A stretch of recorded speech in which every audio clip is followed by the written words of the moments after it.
یہ شہر جہاں ہر گلی ہر گھر اپنی ایک کہانی رکھتا ہے، جہاں دن کی چہل پہل کے بعد رات کی خاموشی چھا جاتی ہے، مگر اس خاموشی میں ہمیشہ سب کچھ پرسکون نہیں ہوتا۔ کہیں نہ کوئی چھپا ہوا راز اپنے انکشاف کا انتظار کر رہا ہوتا ہے۔ محلہ گلزار کی ایک گلی، رات کا سمے، کچھ گلیاں سنسان ہیں اور کچھ گھروں میں مدھم روشنی جل رہی ہے۔ یہ کہانی ہے ایک خوشحال اور عزت دار خاندان کی، جن کا ایمان سچائی اور ایمانداری پر تھا۔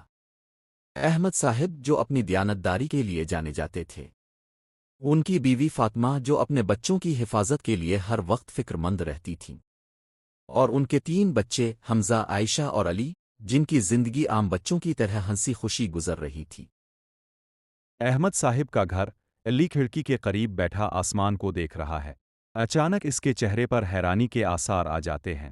وہ کھڑکی سے باہر جھانکتا ہے، مگر ایک رات علی نے کچھ ایسا دیکھا جو اس نے پہلے کبھی نہیں دیکھا تھا، کچھ ایسا سنا جو شاید اسے سننا نہیں چاہیے تھا۔ 2 مشکوک آدمی ایک دیوار کے ساتھ کھڑے ہیں، دھیمی آواز میں گفتگو کر رہے ہیں۔ علی کی نظریں ان پر جمی ہوئی ہیں۔ سب کچھ تیار ہے، کل رات سب کچھ ختم ہو جائے گا، ہاں مگر اسے خبر نہیں ہونی چاہیے۔ علی کی آنکھیں خوف اور حیرت سے پھیل جاتی ہیں، یہ بس ایک چوری تھی۔ اس کہانی کے پیچھے کچھ اور بھی تھا۔ کیا علی سچ جان پائے گا؟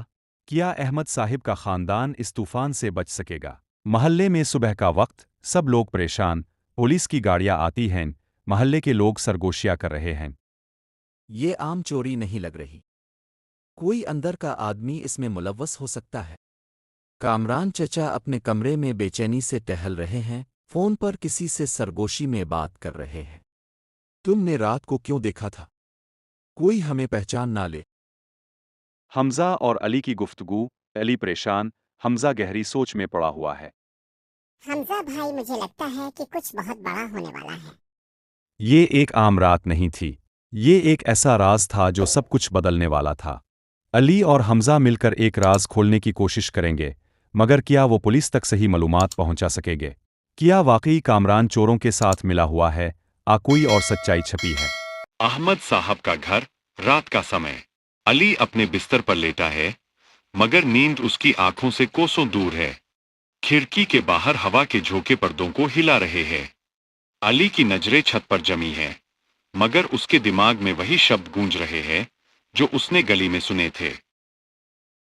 علی کی رات بے چینی میں گزری۔ وہ جتنا اس واقعے کو نظر انداز کرنے کی کوشش کرتا، اتنا ہی وہ آوازیں اس کے دماغ میں گونجنے لگتی۔ سب کچھ تیار ہے، کل رات سب کچھ ختم ہو جائے گا، یہ جملے علی کا پیچھا نہیں چھوڑ رہے تھے۔ اگلی صبح احمد صاحب اخبار پڑھ رہے ہیں، فاطمہ چائے بنا رہی ہیں، جبکہ حمزہ اور عائشہ اپنی پلیٹوں میں مصروف ہیں۔ علی خاموشی سے بیٹھا ہے، اس کی نظریں مسلسل سوچ میں گم ہیں۔ بیٹا، اگر کوئی بات ہے تو ہمیں بتاؤ، چھوٹے موٹے مسئلے خود میں رکھنے سے وہ بڑے ہو جاتے ہیں۔ علی کچھ لمحے سوچتا ہے، پھر سر ہلا دیتا ہے جیسے سب ٹھیک ہو، مگر اس کے ذہن میں وہی سوال گھوم رہا ہے، کل رات کیا ہونے والا ہے؟